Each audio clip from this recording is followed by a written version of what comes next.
여러분 안녕하십니까? NBS 뉴스 24입니다. 8월 초 역대급 폭우가 전국 각지를 휩쓸고 간 지 어느덧 열흘가량 지났습니다. 아직 수마가 핥히고 간 자리는 농촌 곳곳에 남아 있습니다. 네, 특히 침수 피해가 심각했던 지역은 2차 피해가 우려되는 상황입니다. 물이 빠졌다고 하더라도 올해 결실을 맺을 수 있을지 농민들의 근심 걱정이 늘어만 가고 있는데요. 강창호 기자가 수해 피해를 입은 농민들을 만나고 왔습니다. 자결하는 태양 아래 푸른 벼들이 일렁이고 있습니다. 평소 같았으면 농민들이 열심히 물을 대고 방제하며 올해 수확기를 준비하는 시기가 찾아왔지만 그 모습을 찾기 어렵습니다. 논과 맞닿아 있는 두개선, 여전히 복구 작업이 한창입니다. 논 가까이 가보니 군데군데 벼들이 병해에 걸려 누렇게 말라버렸습니다. 논바닥은 각종 오물로 섞여 있는 진흙벌로 변했습니다. 논을 덮친 콘크리트 더미는 당시 홍수의 위력이 얼마나 심각했는지 짐작해야 합니다. 전남 나주시 다시면에서 12만여 제곱미터의 벼농사를 짓고 있는 임형옥 씨. 20년 전 서울에서 고향 나주로 돌아와 벼농사를 지어오고 있었지만 8월 초 쏟아진 폭우는 올해 모든 수고를 삼켜버렸습니다. 영산강 수위가 관측 이래 최고를 기록한 지난 8일 오전, 논과 맞닿은 둑이 무너지면서 임 씨의 논이 모두 물에 잠겨버린 겁니다. 지금은 물이 다 빠졌지만 임 씨의 논 80%가 올해 수확을 예상할 수 없을 지경으로 피해를 입었습니다. 임 씨는 한창 이삭이 생기는 시기에 발생한 집중호우가 원망스럽기만 합니다. 침수된 벼들을 다시 일으켜 세운다 하더라도 올해 수확을 장담할 수 없는 상황에 놓였기 때문입니다. 지금 사람들이 어떻게 보면 요즘 쓰는 말로 뭐라 할까요? 패닉 상태라고 하나요? 사실 지금 올해 풍년 농사를 이렇게 기원하고 열심히들 농부들이 이렇게 해왔지만은 이렇게 수마가 이렇게 딱 핥히고 가니까 사람들이 전부 시름에 잠겨가지고 일할 의욕도 별로 없고 나부터도 힘이 안 나요. 일단은 힘이 안 나. 근처의 다른 논도 상황은 마찬가지입니다. 나주시에서 침수 피해를 가장 심하게 입은 마을인 산두마을 앞의 논들은 흙에 뒤덮여 푸른빛을 잃어버렸습니다. 이곳에서 평생 농사를 지어온 유재창 씨는 하늘이 원망스럽기만 합니다. 유 씨는 겉에서 보기에 이상이 없어 보이는 벼들도 정상적인 이삭이 생기지 않은 게 대부분이라고 호소합니다. 실제로 확인해보니 짙은 초록빛을 띄어야 하는 이삭들이 색을 잃고 하얗게 변한 상태입니다. 심지어 썩어버려 형체를 잃은 이삭도 찾아볼 수 있었습니다. 농촌이 그런 현실이 어려운데 열심히 농사 지어서 생계를 유지하려고 했지만 이렇게 크나큰 비가 와서 이렇게 질지는 질거도 몰랐지요. 너무 안타깝습니다. 올 농사, 1년 농사 지은 것이 내가 보기엔 하나도 못 물 것 같아요. 하나도. 홍수의 악몽은 지나갔지만 2차 피해는 날이 갈수록 심각해지는 상황입니다. 올해 농사가 물거품이 돼버린 농민들의 마음도 타들어가고 있습니다. NBS 뉴스 강창호입니다. 이렇게 수해를 입은 전국 각지에선 복구 작업과 이재민 지원에 각계각층이 안간힘을 쓰고 있습니다. 그런데 수도권을 중심으로 코로나19가 다시 확산하면서 수해 복구 작업 인력을 지원받지 못하는 등 복구에 차질이 생기는 곳도 적지 않습니다. 수해를 입은 농촌 지역 주민들의 속은 코로나 확산에 또다시 타들어가고 있습니다. 보도에 김인경 기자입니다. 장마와 집중호우는 지나갔지만 피해 주민들의 고통은 계속되고 있습니다. 정세균 국무총리는 최근 주재한 국무회의에서 각 부처와 지자체는 가용 자원을 총동원해 신속한 피해 복구와 이재민 지원에 최선을 다해달라고 지시했습니다.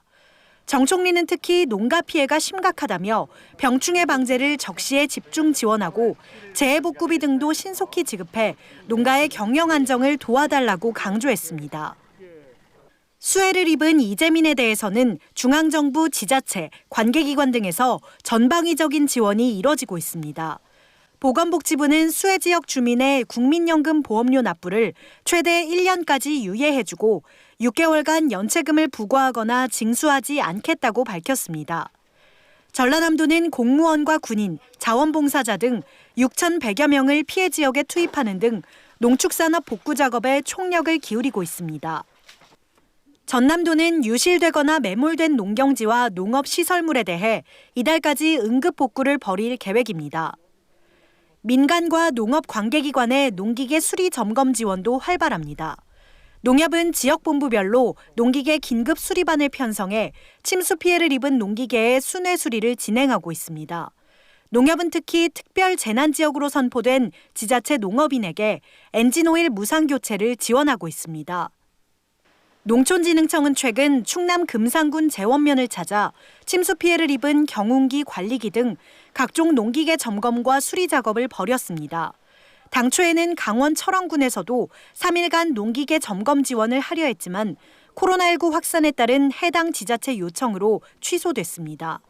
요청이 오면은 바로바로 이제 할 건데, 제가 계획 잡고 있는 건 지금 광주도 잡고 있고, 그다음에 또 전남북 이제 피해 조사도 해봐서 갈 예정인데, 지금 코로나가 좀 심각해져서 아직은 정확한 이제 일정을 아직 잡지는 못했습니다.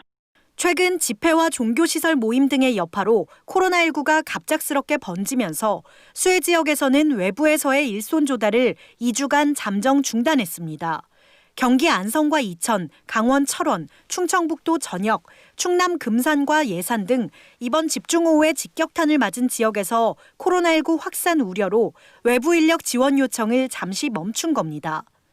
수해를 입은 농가들은 코로나 확산을 우려하면서도 복구가 늦어질 수밖에 없는 현실에 발만 동동 구르는 실정입니다.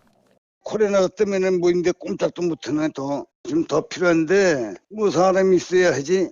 관내에서는 서로들 하기 때문에 사람이 없어요. 지금 애들 데리고 날마다 조금씩 해야 대수는 어떻게든지 살리려고 해 쓰고 있죠 지금. 수해에 이어 코로나19로 인한 복구 인력 부족까지 이중고를 겪고 있는 피해 지역 주민들은 힘겨운 시기가 얼른 지나기만을 간절히 바라고 있습니다. NBS 뉴스 김인경입니다. 긴 장마가 끝난 뒤 정부는 수해 피해 농가를 위한 지원 대책 마련에 고심하고 있는데요. 수년간 땀 흘려 가꾼 인삼밭이 망가져 시리에 빠진 농가를 위해 민관이 힘을 합치기로 했습니다. 긴급 수매와 방제비 지원 등 피해 정도에 따라 맞춤형 대책이 추진될 예정입니다. 손현진 기자가 보도합니다. 삽시간에 쏟아진 비에 휩쓸려 나간 인삼밭입니다. 이번 집중호우 피해로 예전보다 일찍 인삼을 수확하거나 생육 회복이 아예 어려워진 인삼밭이 속출했습니다. 14일 농식품부 집계에 따르면 이번 장마 기간에 피해를 입은 인삼밭은 전국에서 587헥타르 발생했습니다. 가장 큰 문제는 3년 이상 긴 시간 재배한 인삼을 하루아침에 모두 잃은 농가들이 많다는 겁니다. 농식품부는 이 같은 상황을 고려해 농협경제지주, KGC 인삼공사와 함께 맞춤형 농가 지원 대책을 마련했다고 밝혔습니다. 이번 사업은 비 피해를 입은 전국의 인삼밭을 조기 수확할 수 있는 곳과 재배를 이어갈 수 있는 곳, 수확이 아예 불가능한 곳 등 세 유형으로 나누고 맞춤형 지원 방안을 마련한 게 특징입니다. 우선 KGC 인삼공사와 인삼농협은 인삼을 조기 수확할 수 있는 149헥타르 가운데 계약 재배 39헥타르를 이달 안에 수확하고 해당 물량을 계약 당시 가격으로 긴급 수매하기로 했습니다. 비계약 물량 110헥타르에 대해서는 홍삼 등으로 가공해 판매할 수 있도록 인삼 자조금과 농식품부의 소비 촉진 마케팅 사업 비용을 활용한 판촉비가 지원됩니다. 피해가 크지 않아 지속적으로 인삼을 키울 수 있는 밭 254헥타르에는 약재와 영양제 등이 절반 가격에 공급되고 생육 관리를 위한 현장 기술 전문가 등 인력 지원이 투입됩니다. 인삼업계가 이제 이번에 피해가 많았고 4년, 6년 키우잖아요. 그 때문에 이제 좀 다른 작물이랑 또 다르게 많이 어려움을 겪고 계신 것 같아서 저희가 중심으로 해서 인삼 농가를 도울 수 있는 방안을 좀 같이 마련해보자라는 그런 차원에서.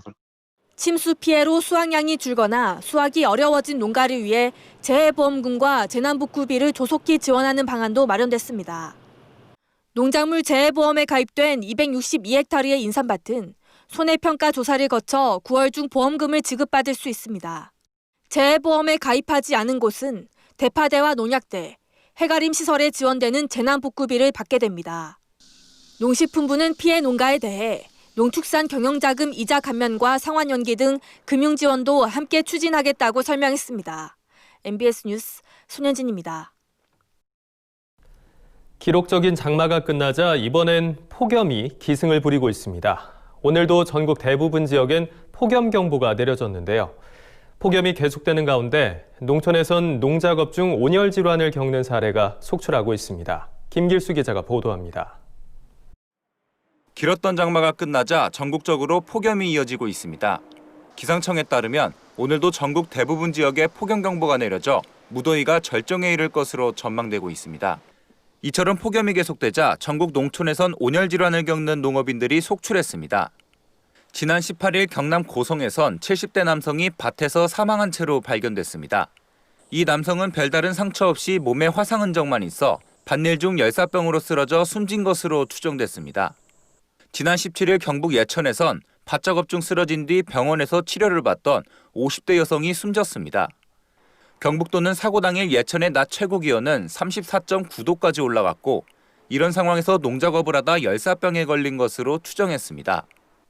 농업인들은 논이나 밭 등 주로 야외에서 일하는 경우가 많아 폭염 시 온열 질환에 쉽게 노출됩니다. 질병관리본부에 따르면 지난 16일까지 발생한 온열 질환 중 80% 이상이 실외에서 발생했고 그중 약 24%가 논밭에서 발생했습니다. 연령별로 보면 50에서 60대가 전체의 40% 이상을 차지했습니다. 행정안전부가 지난 2011년부터 2019년까지 조사한 결과 전체 온열 질환 사망자의 34%가 논밭에서 작업하던 고령농업인이라고 발표한 바 있습니다. 지난 8년간 그 열사병으로 돌아가신 분들을 보면 대부분 논밭에서 발생을 했어요. 그중에서 65세 이상이 한 60% 이상이 넘기 때문에 굉장히 취약하다고 할 수가 있죠. 이에 각 지자체에선 올해 온열 질환 피해를 최소화하기 위한 대비에 나섰습니다. 경남도는 더위가 지속되는 9월 말까지 온열 질환자 병원 이송 체계를 지속하기로 했고 대부분 지자체에선 마을 방송을 통해 농업인들이 가장 더운 시간대엔 농작업을 멈추도록 안내하고 있습니다. 장마가 끝나고 계속 폭염 경보가 내리고 있기 때문에 10시부터 오후 한 5시 정도까지는 사실상 밭이나 들에 나가서 작업을 하지 말도록 그리 안내를 하고 있습니다. 농촌진흥청 관계자는 장마 이후 한동안 폭염이 계속될 전망이어서 농업인들은 농작업 시 충분한 수분 섭취와 휴식으로 온열 질환에 대비해 줄 것을 당부했습니다. MBS 뉴스 김길수입니다. 가을 농번기는 다가오는데 코로나19로 외국인 근로자들의 입국이 제한되면서 농가들의 시름은 날로 깊어져 가고 있습니다. 이에 서울시가 서울 시민의 일자리를 창출하고 농촌의 인력난을 해결하기 위해 농촌 일자리 지원 사업을 시행하기로 해 관심을 모으고 있습니다. 보도에 남수지 기자입니다. 경북 의성군의 한 사과 농장입니다. 외국인 근로자 몫에 열매 속기를 하는 내국인들을 어렵지 않게 찾아볼 수 있습니다. 최근 지자체들에 따르면 코로나19 여파로 외국인 근로자 입국이 제한되자 농가 일자리에 지원한 내국인들이 증가한 것으로 나타났습니다. 하지만 여전히 농촌의 일손은 부족한 것이 현실입니다. 이에 서울시는 농촌 일자리 지원 사업을 펼치기로 했습니다.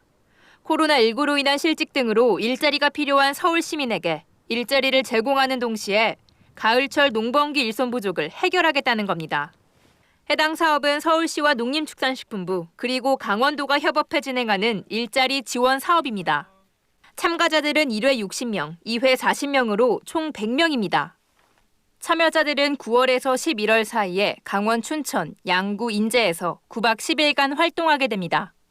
주 업무는 토마토, 사과, 고추, 수확 등으로 임금은 시간당 10,000원, 근로시간은 식사나 휴식을 제외하고 8시간입니다. 근로시간은 농가와 협의 가능합니다. 참가자들은 임금과 별도로 교통, 숙박, 상해보험을 지원받을 수 있습니다. 또 농가 현장에 배치되는 전문가에게 지속적인 현장 교육과 안전 관리를 제공받게 됩니다. 참여자에게 교통비, 숙박비, 상해보험료를 지원하고 농가에서는 근로자에게 급여를 지급하게 됩니다. 또 생활 면에서 적응을 도울 별도 인력을 준비를 했고요. 성과와 문제를 분석을 하고 내년에는 전국으로 사업을 확대할. 농촌 일자리 지원 사업은 서울에 주소를 두고 있는 만 19세 이상의 서울 시민 누구나 신청할 수 있습니다. 신청을 원하는 경우 9월 4일까지 서울특별시 누리집에서 온라인 접수하면 됩니다. 코로나19로 인해 모두가 힘들어진 상황 속에서 이번 농촌 일자리 지원 사업으로 도시와 농촌이 서로 상부상조할 수 있을지 기대가 모아지고 있습니다. MBS 뉴스 남수지입니다. 다음은 간추린 뉴스입니다. 농림축산식품부와 한국과수농협연합회는 오는 12월 4일 2020 대한민국 대표과일 선발대회를 개최합니다. 대상 품목은 사과와 배, 포도, 복숭아, 감귤, 단감, 참다래, 밤, 호두, 대추, 떫은감 등 모두 11개입니다. 참여를 희망하는 농가는 품목별 신청 시기에 맞춰 1차는 오는 31일까지, 2차는 10월 7일까지 시군 농업기술센터에 신청하면 됩니다. 연합회는 심사를 통해 대상과 최우수상, 우수상 등 모두 46농가를 선발해 총 상금 6,300만 원을 수여할 예정입니다. 박철선 한국과수농협연합회장은 이번 행사가 코로나19, 과수화상병, 집중호우 등으로 어려움을 겪는 과수농가에게 힘이 됐으면 한다고 밝혔습니다. 최근 전북 정읍 황토현 농협이 농가의 일손 부담과 생산비 절감을 위해 사전에 사업 참여를 신청한 50여 농가를 대상으로 농업용 드론을 활용한 이삭걸음 공동살포를 펼쳐 조합원들로부터 큰 호평을 받고 있습니다. 김재기 황토현 농협 조합장은 내년에 드론 2대를 추가 구입할 계획이라며 취약 농가들이 농사를 쉽게 지을 수 있도록 앞으로도 최선을 다해 돕겠다고 밝혔습니다. 농촌진흥청은 국화에 피해를 주는 해충인 총채벌레의 생태를 고려해 천적과 유기농업자재 등을 활용한 친환경 방제법을 개발했다고 최근 밝혔습니다. 농진청에 따르면 국화 총채벌레가 발생한 농가에 해당 기술을 적용한 결과 대조구보다 방제 효과가 60% 증가했으며 바이러스 발병률은 80% 감소했습니다. 농진청은 올해 하반기에 관련 기술 보급서를 발간해 지역 농업기술원과 농업기술센터 등에 보급할 계획입니다. 한국전력은 19일 경북도와 가축 분뇨를 활용한 친환경 발전 기술 개발 협력을 위한 양해각서를 체결했다고 밝혔습니다. 이번 협약에 따라 한국전력은 가축 분뇨로 만들어진 고체 연료를 사용해 전력과 난방에 필요한 열을 생산하는 열 병합 발전 시험 공간을 운영하게 됩니다. 또 경북도는 가축 분뇨를 연료화하는 기술 개발을 추진할 예정입니다. 과제 수행에는 올해부터 3년간 40억 원의 예산이 투입되며 공동연구기관으로 한전전력연구원, 경북도 농업기술원, 경북도 축산기술연구소가 참여합니다. 농업에 관한 어려운 용어나 개념을 알기 쉽게 풀어드리는 풀어쓴 농업백과 시간입니다. 주민들이 도시로 떠나면서 흉물스럽게 방치된 빈집이 농어촌 지역에만 6만 채가 넘습니다. 이 중 70%는 철거가 시급한 것으로 나타났는데요. 이렇게 철거가 필요한 농촌 빈집에 대한 정비에 정부가 본격적으로 나서기로 했습니다. 이런 내용을 담은 새로운 농어촌 정비법이 지난 12일부터 시행됐는데 오늘 풀어쓴 농업백과에선 새로 개정된 농어촌 정비법에 대해 자세히 알아보겠습니다. 농어촌 정비법이란 농업 생산 기반과 농어촌 생활 환경, 농어촌의 관광 휴양 자원, 그리고 생산성이 떨어지는 농지 등을 종합적이고 체계적으로 정비하고 개발해서 농어촌의 생활 환경을 개선하기 위한 목적으로 제정된 법률을 말합니다. 1994년 12월에 처음 제정된 이후 농어촌의 변화에 따라 여러 차례 개정됐다가 올해 초 새 개정안이 국회를 통과해 지난 12일부터 시행됐는데요. 최근 개정된 농어촌 정비법의 주요 내용은 빈집에 대한 겁니다. 농림축산식품부에 따르면 지난해 농촌 지역에 방치되고 있는 빈집이 6만 1,300여 동이나 된다고 하는데요. 이는 1년 전에 비해 무려 57%나 늘어난 수치입니다. 문제는 이런 농촌의 빈집이 화재나 붕괴의 위험, 야생동물의 출입, 또 쓰레기 등으로 인근 주민의 생활 환경과 농촌 경관을 크게 훼손한다는 겁니다. 무엇보다 방치 중인 빈집의 69%는 안전과 위생 등의 이유로 철거가 필요한 것으로 집계됐습니다. 하지만 이를 해결하기는 쉽지 않은데요. 사유재산이기 때문에 지방자치단체가 함부로 철거할 수도 없고 철거한다고 해도 예산 부담이 만만치 않아서입니다. 이에 올해 초 농림축산식품부가 지자체가 빈집 조사를 시행하고 빈집 정비 계획을 수립하도록 하는 내용을 담아서 농어촌 정비법을 개정했습니다. 개정된 농어촌 정비법, 눈여겨봐야 할 점은 무엇이 있을까요? 먼저 개정 법률에 따라 빈집 신고 제도가 도입됩니다. 관리되지 않고 방치돼 있는 주변 빈집을 발견하면 누구든지 시행 규칙에서 정한 신고서를 작성해 시장이나 군수, 구청장에게 신고할 수 있습니다. 이렇게 빈집 신고가 들어오면 시장, 군수, 구청장 등은 30일 이내에 현장 조사를 해야 합니다. 조사 결과 신고된 빈집이 특정 빈집에 해당하면 지자체는 소유자가 스스로 빈집을 정비할 수 있도록 지원 제도와 정비 방법을 안내해야 하는데요. 여기서 특정 빈집이란 주변 생활 환경과 경관, 위생에 피해를 주는 빈집을 말합니다. 빈집 실태조사 항목에는 빈집의 발생 사유와 설계도 현황, 안전 상태 등이 포함되고요. 지자체장은 실태조사 30일 전에 조사 계획을 수립해 지역 주민에게 알려야 하며 조사 결과에 기초해 정비 계획을 수립할 때는 14일 이상 공람해 주민 의견을 듣고 이를 반영해야 합니다. 지자체가 빈집을 직권으로 철거할 때 소유자에게 지급하는 보상비 지급 규정도 구체화됐습니다. 보상비는 철거를 통지한 시점 기준으로 감정평가법인 등 2인 이상의 평가한 감정평가 금액의 산술 평균치로 정해집니다. 개정 법률은 지방자치단체가 체계적으로 계획을 수립해 빈집을 정비하고 공익적 목적으로 빈집을 매입해 활용할 수 있는 법적 근거 등을 마련했다는 점에서 기대를 모으고 있는데요. 개선해야 할 과제도 있습니다. 신고된 빈집 소유주가 나중에 귀농해서 사용한다는 등의 이유로 소극적으로 나설 경우 지자체가 마땅히 손쓸 방법이 없다는 점, 또 빈집 실태조사와 정비계획의 수립이 의무사항이 아닌 데다 현재 빈집 정비 사업을 실시하는 지자체는 대부분 자체 예산으로 빈집 소유주에게 철거비를 지원하고 있는 실정이라 재정 여건이 열악한 농촌 지자체가 얼마나 적극적으로 참여할지가 미지수라는 거죠. 전문가들이 빈집 문제를 지자체에만 맡겨둘 게 아니라 정부와 민간이 힘을 합쳐야 한다고 지적하는 이유입니다. 농촌의 빈집 문제, 어제 오늘의 일이 아닌데요.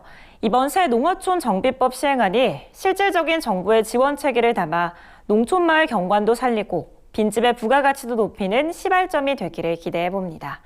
지금까지 플러스는 농업백과였습니다.